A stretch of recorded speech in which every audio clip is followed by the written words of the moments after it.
September 2013. Here is my 2 cents on the film In a World, directed by and written by Lake Bell. The terrific opening film for I can't wait to see what she does this. I really enjoyed this film there because there's two kind of underlying thematics going on this in this movie. The setting, of course, is Hollywood, the voiceover industry of Hollywood, a very male-dominated industry, which is a double ironic tone because Lake Bell is the director of this film, which is a directorial industry, is a very male-dominated industry as well.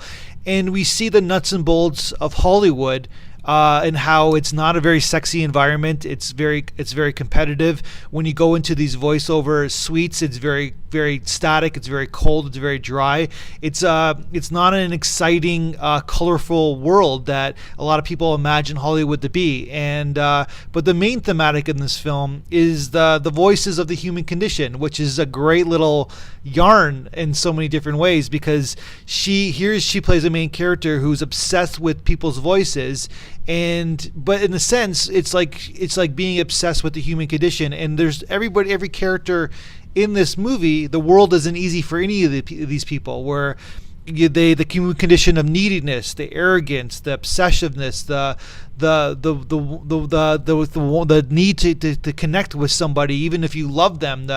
The separation of anxiety, and like the world is not an easy ride for even the supporting characters in this film, which is interesting. And then the main character, of course, is played by Lake Bell, who is obsessed with voices, obsessed with people's voices. She's probably an underachiever in so many different ways because she's in the shadow of her legendary father, voiceover himself, playing kind of a cool, interesting role.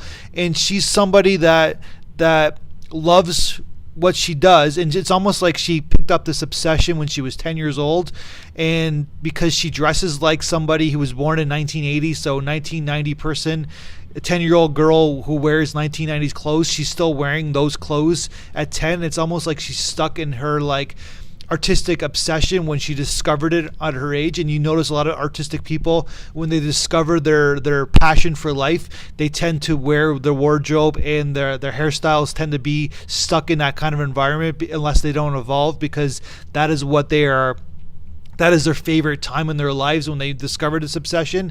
But at the same time, there's that competitiveness of Hollywood that this character, I guess, will learn during her journey, but maybe not, because she kind of is who she is in so many different ways. And she loves Hollywood, and she loves basically voiceovers in general. And her father taught her this obsession in many different ways, but her father also is the hindrance to her gifts. And I know somebody who is a celebrity, who was raised by a celebrity father, and she's a very, very solid actress, probably better than her father is, but she's in the shadow of her father, and it's almost like her father doesn't want her to succeed because he's still in his own competitive zeal himself, where he doesn't want anybody to overshadow him in his world. And this is what the human condition is all about, and this is what this movie is all about. And it's about her getting over her father's arrogance and his obsessiveness for himself, and kind of becoming her own person. And of course, it's a comedic movie, and we are learning these arcs and themes during comedy. So solid beginning film for Lake Bell. I can't wait to see what she does next. That is my 2 cents.